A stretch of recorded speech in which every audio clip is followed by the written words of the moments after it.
नमस्कार, मी पंजाब डक. आज आहे 23 ऑगस्ट 2026. आजपासून एक खास करून विदर्भासाठी अंदाज देणार आहे.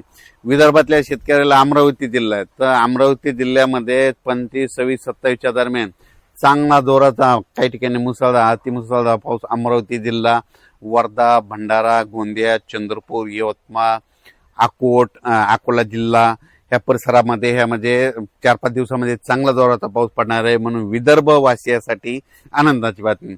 पश्चिम विदर्भामध्ये बुलढाणा जिल्ह्यात देखील चांगला पाऊस असणार आहे, म्हणून त्यांनी देखील अंदाज लक्षायचा. हिंगोली, वाशिमकडे पाऊस पडणार आहे. सर्वदूर नाही पण भाग बदलत पडणार आहेत. पिकाला दिलासादायक असणार आहे, म्हणून हे लक्षायचं. नांदेड जिल्ह्यात आज दुपारनंतर आणि रात्रीच्याला चांगला रिमझिम पाऊस सुरू राहणार आहे, म्हणून नांदेडकरांनी अंदाज लक्षायचा. यवतमाळ जिल्ह्यात आज रात्रीच्याला चांगला जोराचा पाऊस चालू राहणार आहे. यवतमाळ जिल्ह्यातून अंदाज लक्षायचा. तेलंगणात देखील आज बऱ्याच भागामध्ये रात्रीच्याला पाऊस असणार आहे, म्हणून तेलंगणाच्या शेतकऱ्यांना लक्ष द्यायचा. परभणी जिल्हा, जालना जिल्हा, लातूर जिल्हा आणि बीड जिल्हा ह्या 4 जिल्ह्यामध्ये आज दुपारनंतर विखुरलेल्या स्वरूपाचा बऱ्याच भागामध्ये पावसाचं आगमन होणार आहे. सर्वदूर काही पडणार नाही, पण भाग बदलत पिकाला जीवदान ठरणारा असा पाऊस असणार आहे, म्हणून हे लक्ष द्यायचं. सोलापूर जिल्ह्यात आज देखील सांगोला परिसरामध्ये, पंढरपूर, आटपाडी तिकडे देखील चांगला पाऊस असणार आहे, म्हणून त्यांनी देखील लक्ष द्यायचं. त्याच्यानंतर इकडं श्रीगोंदा, अहिल्यानगरकडे तिकडे देखील आज बऱ्याच भागामध्ये पावसाचं आगमन असणार आहे. पाथर्डी त्या परिसरामध्ये, म्हणून त्यांनी देखील अंदाज लक्ष द्यायचा. कोकणपट्टीमध्ये कोल्हापूर पासून राधानगरी असा पाऊस पालघरपर्यंत त्या कोकणातला पाऊस चालूच राहणार आहे सरीवसरी, म्हणून ते लक्षात द्यायचं. पण त्याच्यानंतर पुण्याला देखील आज सरीवसरी येत राहतील, म्हणून पुणेकरांनी देखील अंदाज लक्षात द्यायचा. त्याच्यानंतर संगमनेर, अकोल्याच्या सरीवसरी चालूच राहतील. तिथं नाशिककडं इगतपूर इकडे पाऊस पडत असल्यामुळे नाशिककडे देखील सरीवसरी पाऊस राहतील, म्हणून त्यांनी देखील अंदाज लक्षात द्यायचा.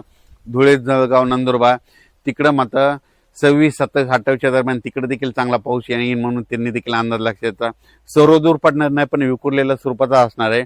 फक्त चांगला मोठा पाऊस फक्त अमरावती जिल्हा, इकडे अकोट तालुका, मोर्शी अमरावती जिल्ह्यातला मोर्शी तालुका, त्याच्यानंतर इकडे बेतूल, मध्य प्रदेशमधलं बेतूल, इकडे त्याच्यानंतर अचलपूर, दर्यापूर, त्याच्यानंतर इकडं उमरेड, वर्धा, नागपूर, भंडारा, गोंदिया, त्याच्यानंतर इकडे यवतमाळ, किनवट ह्या परिसरामध्ये मात्र चांगला पाऊस असणार आहे, म्हणून विदर्भासाठी हे जोराचा पाऊस असणार आहे, म्हणून विदर्भ शेतकऱ्यांनी अंदाज घ्यायचा. संभाजीनगर जिल्ह्यामध्ये तुम्हाला सांगू इच्छितो, इकडं सिल्लोड, नेल्लोड, त्याच्यानंतर इकडे सोयगाव, चाळीसगाव त्या परिसरामध्ये देखील ना आज बऱ्याच भागात पाऊस सुरू होईल. आणि संभाजीनगरकडे देखील विखुरलेल्या स्वरूपाचाच पाऊस आहे, सर्वदूर काही पडणार नाही, म्हणून त्यांनी देखील अंदाज लक्ष द्यायचा. त्याच्यानंतर राज्यात सगळीकडे असा म्हणाव तसा पाऊस पडणार नाही, विखुरलेल्या स्वरूपाचा 10 मिनिटाचा, 20 मिनिटाचा असाच पाऊस पडणार आहे, म्हणून अंदाज लक्ष द्यायचा.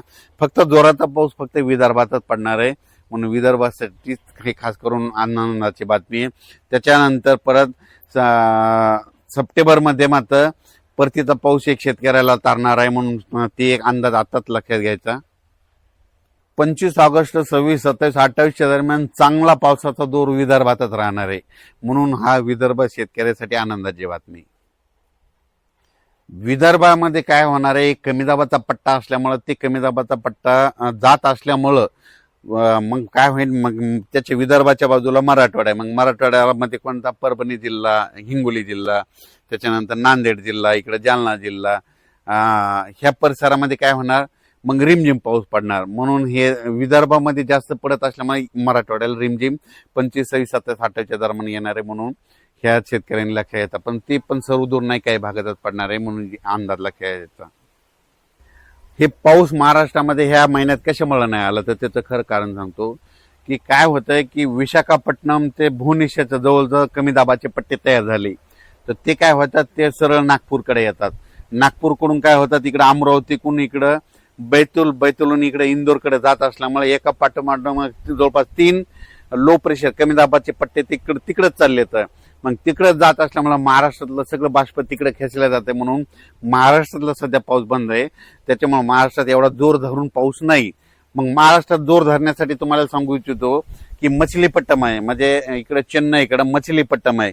त्या मछलीपट्टम मध्ये काय होतं, सप्टेंबरमध्ये तिकडे कमी दाबाचे पट्टे तयार झाले त्यानंतर ते पाऊस काय होतो तेलंगणाकडे येतो, तेलंगणातून महाराष्ट्राकडे येतो. म्हणून मग महाराष्ट्रात जर पाऊस चांगला पडायचा असेल तर इकडे मछलीपट्टा, इकडे तेलंगणामध्ये कमी दाबाचा पट्टा होणं गरजेचं आहे. पण भुवनेश्वरकडे कमी दाबाचे पट्टे झाले की ते सरळ पाऊस नागपूरकडे जातो, नागपूरकडून मध्य प्रदेश, इकडे उत्तर प्रदेश, इकडे गुजरातकडे तो पाऊस जात असल्यामुळं महाराष्ट्रातला पाऊस कमी आहे. दुसरं काही याच्यामध्ये काही कारण नाही. त्याच्यानंतर हे सगळीकडे काय व्हायचं, सरळ 3 एका पाठोपाठ 3 कमी दाबाचे पट्टे केले. आणि आता जे नंतर सप्टेंबरमध्ये जे कमी दाबाचे पट्टे येणार आहेत ते काय होणार आहेत, परत अरबी समुद्रात देखील मान्सूनसाठी पोषक वातावरण तयार होणार आहे. त्याच्यानंतर इकडं मछलीपट्टम, इकडं चेन्नईकडे देखील चांगलं सक्रिय होणार आहे. मग तिकडं वातावरण सक्रिय झाल्याच्या नंतर ते पाऊस महाराष्ट्राकडे सप्टेंबर ऑक्टोबरमध्ये असणार आहे. म्हणून शेतकऱ्याला सांगू इच्छितो की ऑगस्ट महिन्यामध्ये सर्वदूर पावसाची अपेक्षा धरू नका. फक्त विदर्भातच पाऊस पडणार आहे, तेच कारण ते कमी दाबाचे पट्टे त्या साईडनं जात असल्यामुळं. आणि सप्टेंबर मात्र आपल्याकडे ते कमी दाबाचे पट्टे इकडून तयार होते आणि ते पाऊस आपल्याला येणार आहे. म्हणून हे शेतकऱ्यांनी अंदाज लक्षात घ्यावा.